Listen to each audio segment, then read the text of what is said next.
in our culture has a story. Yeah, because we have a creation story. So if we have a creation story, all of these things have places in our stories. It's just a matter of who you learn the story from.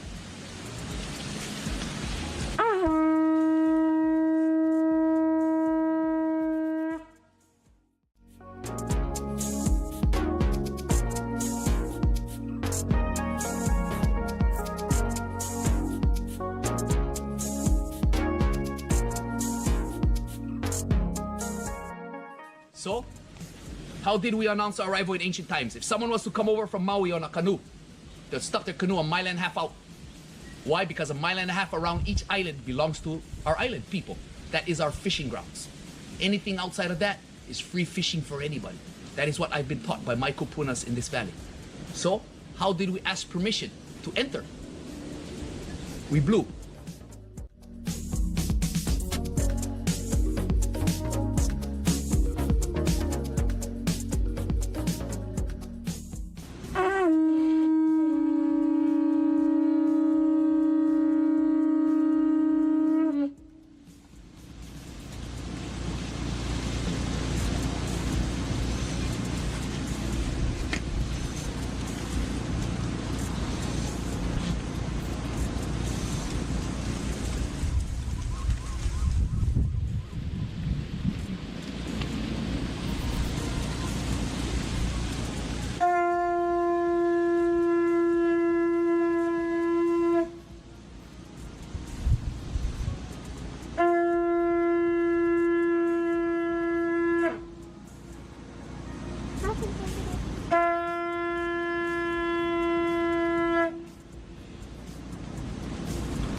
E alawi tua o tana ulu.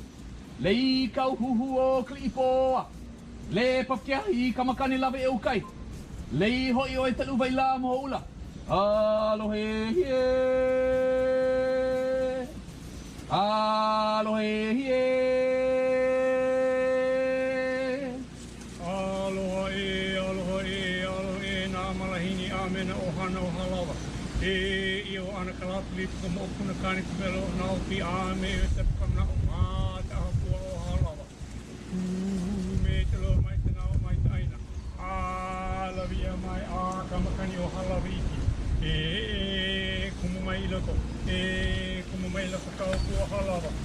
Kumu mai kumu mai kumu mai kumu mai kumu mai na kupuna na kupuna kai ko ha. E la mea mai ka hokupu aloha, aloha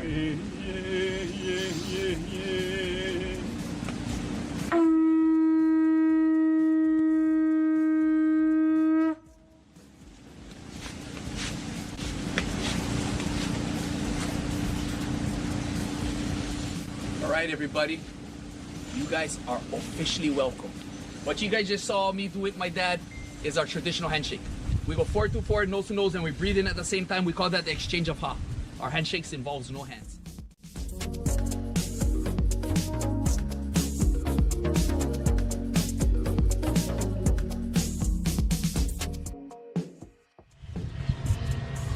We are in the town of Moloka'i. It means town by the sea. This is the main town in Moloka'i. It's got 2 grocery stores, the only gas station, and very friendly, lovely people. It's beautiful.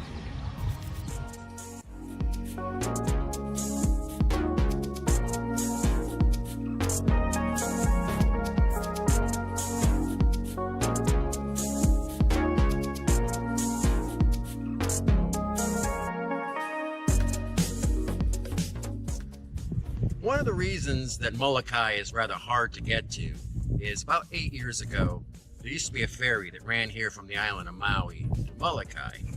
It was then discontinued. What had happened then was everyone either had to bring everything in through airplane or through your own private boat to get here. There is a barge that comes here twice a week, the Moloka'i, okay? But for the most part though, it has really kind of slowed things down without the ferry. So, and right over here is where you pick it up.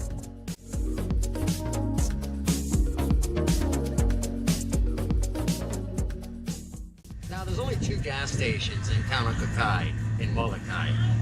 And the gas prices are a little high, but at the same time though, you don't really use that much because of the speed limits around the town and the island.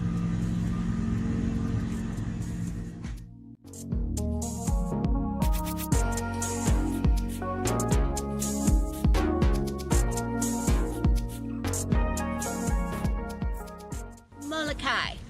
Now when you're looking for islands, this generally does not pop up at the top of the list. Reason for that is this is not one of your more tourist popular islands. They are looking for people that want to come and embrace the culture.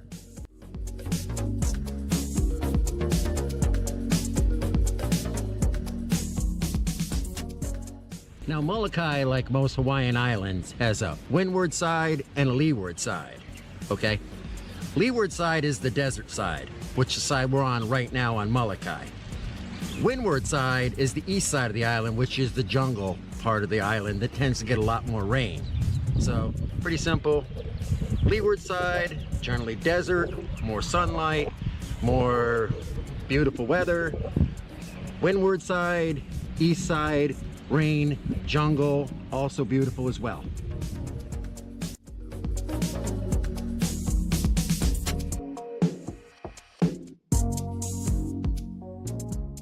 We talked earlier about the windward side and the leeward side.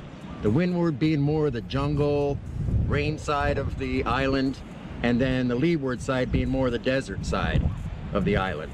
This time we're in the windward side, the more jungle, green side of the island of Moloka'i.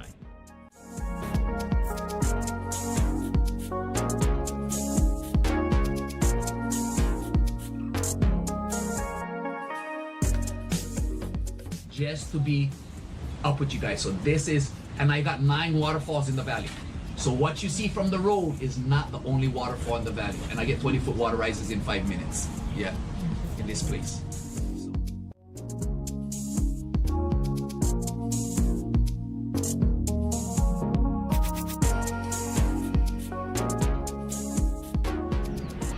We are going down to the beautiful Halava Valley. So much culture and spirit down there.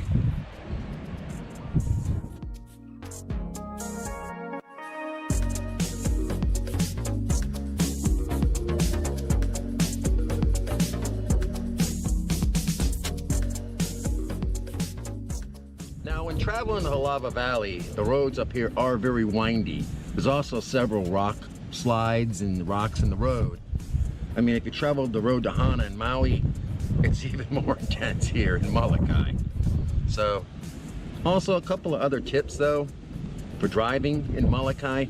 If you do see that you got a couple of cars behind you, chances are they're locals, pull right over. They'll definitely respect you and you're showing them respect, which is kind of gonna work in your favor.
Great tip for traveling the island of Moloka'i: don't park under the coconut trees.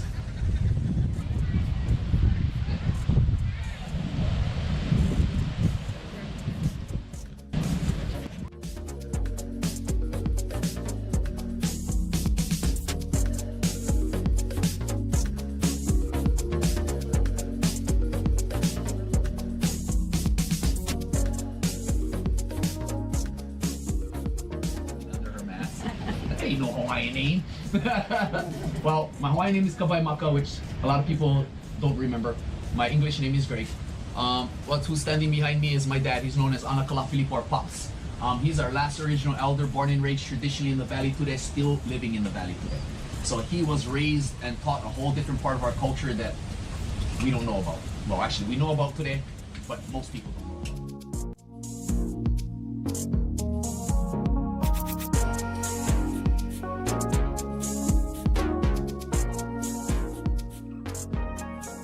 Stories with our visitors so they can get a better understanding and a better respect for our culture. Pretty much it. And not do all the stuff that the hotel teaches you. Because in our culture, when girls are dancing hula and they allow the visitors to do this, that's a big disrespect in our culture. Why? Hula is our sign language. It was our way of telling stories and communicating and remembering genealogy through song and dance because we had no written language. So basically when you do that, that's like making fun of a blind person or a deaf person. Yeah? It's like me going up to a deaf person and going, "Loo, loo, loo, loo," just to make a sign. That is what you do when you do this. And you folks don't know, and that is why I like to educate. Because a lot of visitors are wondering why the Hawaiian says go home. Well, if I went to your town and made fun of all your traditions, what would you tell me? Go home. Go home. Exactly. It's just that you guys don't know that you're making fun of it because you guys are not taught this in the industry. They want your money for the show. We want the respect to share and make connection. That's what our people was about one time. We were a very loving, open, friendly culture at one time. That is why we helped Captain Cook and heal the sailors. If we really were cannibals and heathens like they said, and if we really ate Captain Cook like they said in the history books, he would have never had a second trip to Hawaii. We would have ate him the first time. That's letting our food get away. In our culture, we never let food get away. That's the most important thing. So,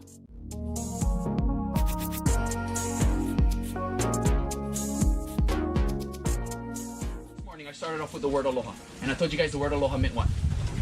Love. So aloha does not mean hello and goodbye in Hawaiian language. When I was growing up in the islands, and we've heard it many over and over again, there was a woman's voice that used to be on the speakers in the airport, on the buses, all over the place when we used to travel as kids, that there was a woman's voice that would come on, especially in the airports, and it would say, "Aloha, the word of 1,000 meanings." Just like that. It's imprinted in my head ever since I'm a kid. I'll always hear that lady's voice, "Aloha," you know? And my elders would look at me and shake their head and goes, "That's why everybody's so confused nowadays." And I look at my kupunas and says, "Why they confused?" He says, "Aloha does not mean hello and goodbye." Yeah? It does not mean all these things that people think. Today they said the word aloha is the word of 1,000 meanings. If aloha was really the word of 1,000 meanings, I don't have to talk to you. I just say aloha all day. Because aloha has 1,000 meanings. So I can just make a sentence by saying aloha, aloha, aloha, aloha, aloha. You know what I'm saying? He says, "No, you don't know what I'm saying. We have a language, not a word." Yeah?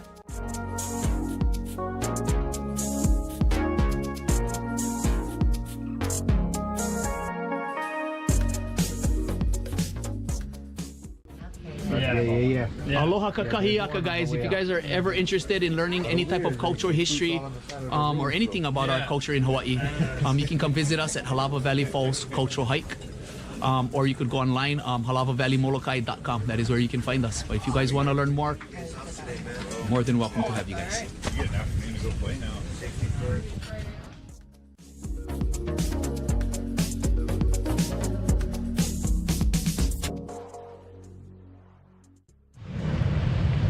One thing I recommend for everybody when you're on the island of Moloka'i, Hawaii, is to take the Halava Cultural Tour and also the Waterfall Tour. Greg and his dad are famous. They are on practically every Discovery, every History Channel. Anything about Hawaiian culture comes back to them. So it was a pleasure meeting them, and I learned so much, and they're genuine. They invite you onto their own property, and they're just so real. You're really going to enjoy this.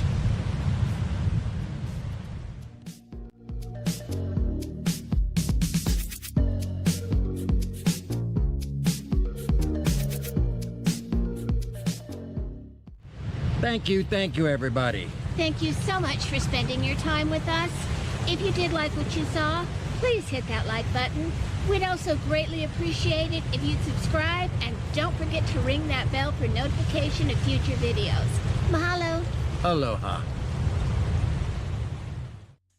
They did a documentary on our family that is on PBS right now, which is actually called The Sons of Halava. And it tells the story of this guy right here and how he's trying to keep the traditions and cultures alive and try to share with all the visitors around the world and try to get the younger generation to carry on the traditions and cultures.